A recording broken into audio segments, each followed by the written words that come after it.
Sharks. Fierce, dangerous and terrifying. If you ask someone to think of an ocean predator, chances are they immediately think of either an orca or a shark. Pop culture has run wild with the idea that sharks should be feared. Let's go kill some sharks! And every now and again we'll even see or hear about a shark attack happening where a human lost a limb or even their life. Just how deadly are sharks? Well, every single year sharks kill around 6 people, so pretty deadly. There is one thing worth mentioning though, and that's that humans kill around 30,000 sharks per hour. Yeah, we kill 40 million times as many sharks as they kill us. This explains why the number of sharks found in open oceans has plunged by a whopping 71% in just 50 years. You're probably thinking that whenever humans are killing large numbers of animals, it's usually done for food, and you'd be right. But you'd be wrong if you think it's only people eating shark fin soup that are responsible for that 30,000 per year death count. The truth is, if you eat other ocean animals, then you yourself are contributing to the disappearance of sharks. How? Well, generally speaking, sharks aren't a targeted species, but the way modern fishing is handled means that thousands and thousands of sharks are mistakenly caught in trawling nets when trying to catch other fish. The sharks then die during the trawling or after being dumped on deck, or sometimes when the fishermen realise they have a shark, they'll remove the fins to be sold for some extra profit and dump the shark back into the ocean to bleed out. Yeah, sorry, fishing isn't a pretty business. So what's the takeaway? Are sharks the deadliest ocean predator? I don't think we can say that they're even close while they're currently being wiped out by another predator who's not even killing them intentionally most of the time. If you want to ensure that you're not responsible for shark populations dwindling even more than they already have, it's time to think about the food you eat and the deaths that food causes.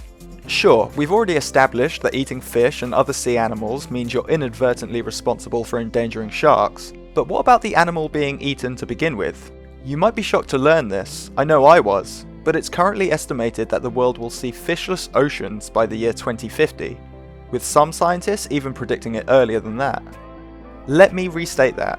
We're less than 30 years away from fishless oceans if humans continue to fish at the rate we currently are. Think how tragic that would be. All that diversity and life gone, just part of the past. All because of too many people making a poor choice for dinner. Even from a purely selfish human standpoint, it's alarming to think of the damage we're causing to the ocean.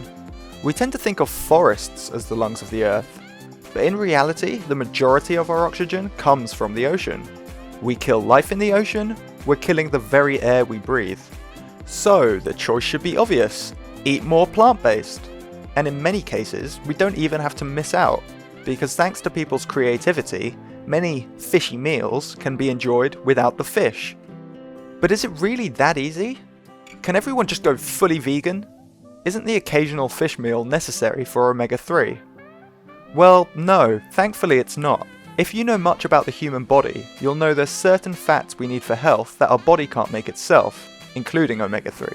The good news is that all of these fats can be found in abundance in plant foods. For example, incorporating 1 or 2 spoonfuls of ground flaxseed into your diet every day provides more than enough omega-3. Now, the more nutrition savvy among you might be about to comment, but some people can't convert ALA, or plant omega-3, into DHA, what our body uses, very well. And while you'd be right that there is a small percentage of people who would struggle with getting enough omega-3 from something like flax seeds, that doesn't mean they have to eat fish to get DHA. Fish themselves, just like us, don't actually produce omega-3, they also get it from their diet. What in their diet exactly? Algae. And so for anyone who struggles with converting ALA to DHA, they can just take an algae-based omega-3 supplement to be A-OK. They'd be smart to do it too, because by choosing the supplement over the fish, they're avoiding the saturated fat in the fish, as well as all those nasty toxins and pollutants associated with the consumption of sea animals, like mercury and microplastics.